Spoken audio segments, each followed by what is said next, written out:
Hello, I am the Gaming Superhero, and today I am doing a Thanksgiving special. The holiday that gets shafted for, the ever encroaching monster that is Christmas. To be entirely honest, I wasn't sure if I would make a Thanksgiving video because I couldn't think of like a character that fits the holiday, as well as, Dracula to Halloween or Santa to Christmas. Sadly, I could not find a turkey character that, was characterized enough to justify a kit, so I went with the spirit of Thanksgiving, with family and togetherness.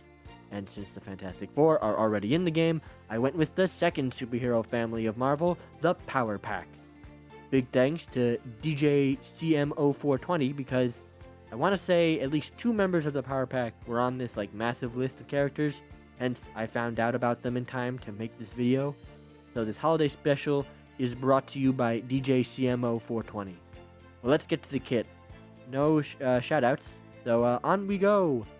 Luckily, all members of the Power Pack first appeared in the same place, Power Pack number 1 in 1984. Crazy how that works. We open on a space battle between an alien named Whitey running from the Snarks, on their way to Earth to stop someone from using a device that creates the annihilation effect.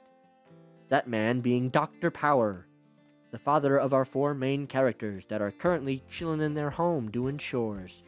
Also, good as any time to mention that Dr. Power is making this device as a clean energy alternative. He does not know it is called the annihilation effect, and because he probably wouldn't have made it if he did know. Meanwhile, we find out that the Snarks want the device to use it as a weapon, naturally, and Whitey is trying to stop them, for he can not allow the species that brought the universe Alice in Wonderland to perish. One of the kids spots the commotion, but is not believed. But it's convincing enough for the kids to ask to sleep outside with a telescope to keep watch. The ship washes up on the shore, so the kids go to investigate. 2 of the kids then go back to get their parents, to show them, while the other 2 wait, when suddenly our alien protagonist awakens and comes out of his ship to reveal he is like a white horseman. Meanwhile, the Snarks land by the house and kidnap Mr. and Mrs. Power. Jack and Julie try to fight them, but are unsuccessful, until Whitey arrives to save them. The children, not the parents. They get taken into the ship. We learn more about Whitey, primarily that he is essentially a less powerful watcher. He can access and read all the computers on the planet through which he discovered that Dr. Power discovered the secret to infinite clean energy, except if it goes wrong, it would destroy the whole planet. And so he came to warn him, but was, intercepted by the Snarks, leading to the start I already discussed. He's also, of course, not supposed to interfere, but, the standard watcher limitation that is ignored for the story to happen. They rest in the ship, and Whitey contemplates giving his powers to the children, because his wounds are fatal. But before he can decide, the Snarks arrive. In desperation, Whitey sacrifices his life to give the children powers. They are being sucked into the Snark ship when they figure out which powers each of them got. I will go over that later during the actual kit. The girls get sucked into the ship, which ends up being more of a problem for the Snarks, as they unknowingly destroy it from the inside. To get away, Jack turns into a giant, creepy cloud. I'm gonna be seeing that face in my nightmares. They land and come up with names. Alex just calls himself G and not Zero G, which is weird. I guess that name comes later. But that is where this story ends, or at least this part of it. Very Animorphs, this origin, but also nothing really crazy, very standard. The art really emphasizes how young these characters are, which is awkward given I am about to put them in a third-person shooter.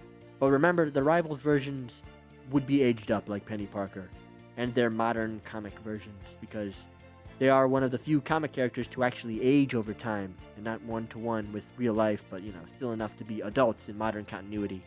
Okay, so I'm sure you've noticed there are 4 members of the Power Pack, and only 1 slot to fill. Well, it's simple. I am taking the Cloak and Dagger mechanic to an outrageous degree, swapping between 4 different characters, with different base kits, so the structure of this is going to have to be a little different. I will let you know. Now, the ability 1 is, for them to swap, is the swap button. It's the swap ability. So, that's easy. It functions differently from Cloak and Dagger in that you can hold it and then select which character you want. or just tap it and rotate between, all 4 with a preset order. So let's go in that order because why not? It doesn't really matter, but it works.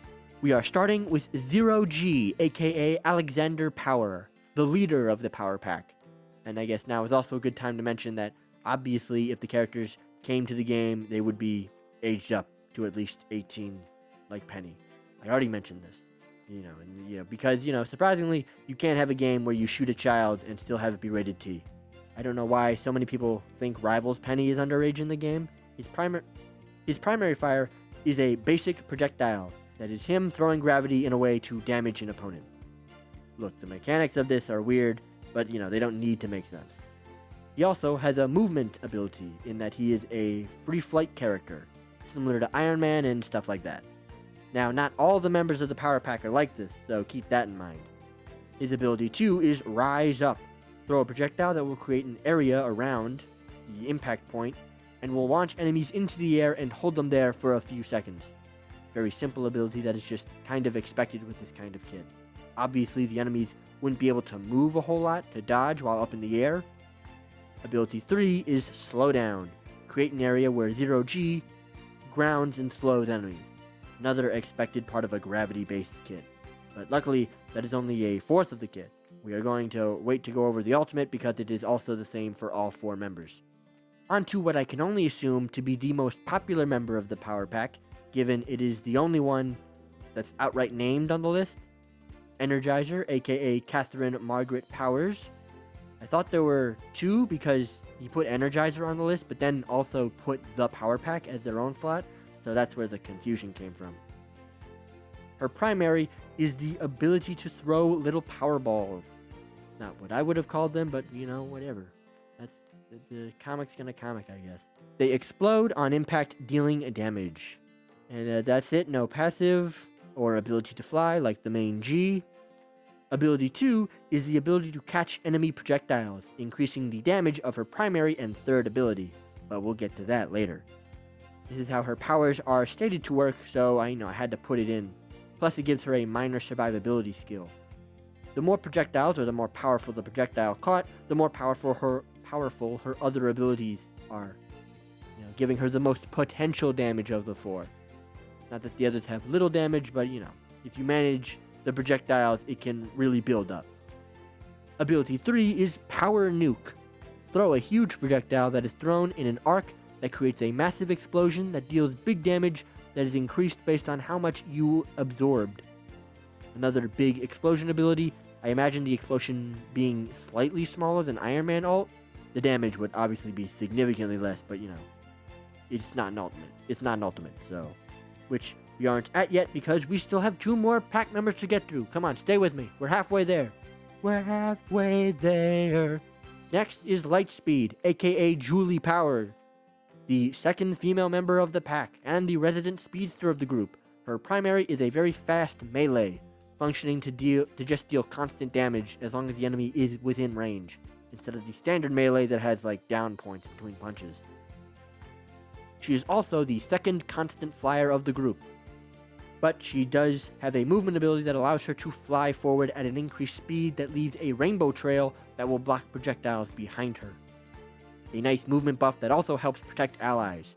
Unsure of how long the trail should be, but that is something that can be adjusted for balance. And I also imagine the trail not having a health bar, so that would obviously adjust how long the barrier lasts for. Because that technically can block infinite damage, but it's not going to stay up forever or very long. As for her second ability, called Pop Flash, it allows her to teleport to an enemy within line of sight, dealing damage immediately to that enemy. It also puts you in range to use the melee primary, which is nice for a flying melee character. Also, yes, this character in the comics has super speed, but is also stated to be able to teleport as different things. Why a character would need both, I don't know, but she does. And that is it for the abilities. For her, unfortunately. There just isn't a whole lot for her kit. It's just kind of fast and teleport, not a whole lot to do with that information. A positive with what I was able to give her is that, she functions well as the movement character you can switch to in order to get around the map quickly or escape bad situations. Finally, we have Mass Master, aka Jack Power, the muscle of the group. But, not a lot to say about this one. His primary is also a melee, but I imagine them being more effective than light speeds. Bigger, more damaging punches per punch, but obviously they have the downtime of normal melees, making for a nice even split between ranged and melee characters in the kit. We got 2 ranged, 2 melee. I have also given him a passive, where he takes less damage than the other 3 characters. The idea is to have him be the tank of the pack. This continues into ability 2, Body Drop. Turn into a gas, rising up into the air, then turning solid at the peak, crashing into the ground, dealing big damage in an area. He is intangible while going up, and becomes invincible while crashing down, so it gives him at least a good few seconds of invincibility if you get in trouble. It doesn't last that long. He's not sitting in the air for very long. I also think it is a nice combination of shifting density. Ability 3 is Mass Field. Create a small forward shield that blocks damage, because apparently at some point later in the comics he gains the ability to create basic shield. This is a nice ability to further his place as the tank of the group, so the shield wouldn't be that powerful, but still useful. We can also finally get into the ultimate, called Power Pack Ho! All 4 of the members unite, slowing nearby enemies while firing large exploding projectiles that also take reduced damage. The group also take reduced damage, and you can move at an increased speed to reach the best position while in the ult. This isn't one of those area ults that slows you down. It does the opposite, in fact. A big ult that takes something from each of the 4. You also aim the projectiles so they are not randomly fired around you. Just felt like clarifying that. A generally simple ultimate, but I also wasn't sure what else could be done when mashing 4 characters together like this. It is nice, though, that apparently in the comics they do get stronger the closer they are together, so it's a canon ultimate. No team up, because this whole kit might as well be a team up. And that is how I would add the Power Pack to Marvel Rivals. A bit of an undertaking trying to fit 4 characters together, but I'm ultimately happy with how it came out. Based off of what limited research I've done, they do tend to have pretty basic abilities that I think would be better, elaborated on for other characters. Plus, them being together is better, given they are most commonly depicted together, and are the best as a team. I also think being forced to be more simple in their ability design is made better when they are 4 of them to juggle between. But what do you think? As both a kid idea and a Thanksgiving special, I like it for both, but that's probably obvious and a bit biased. As well as skin ideas. There won't be a dedicated skin short, because this is a bonus video, but it could still be fun to see what you guys come up with the 4 character setup. Like, subscribe, join the Discord for all kinds of fun stuff, and you're welcome for giving you something to be thankful for.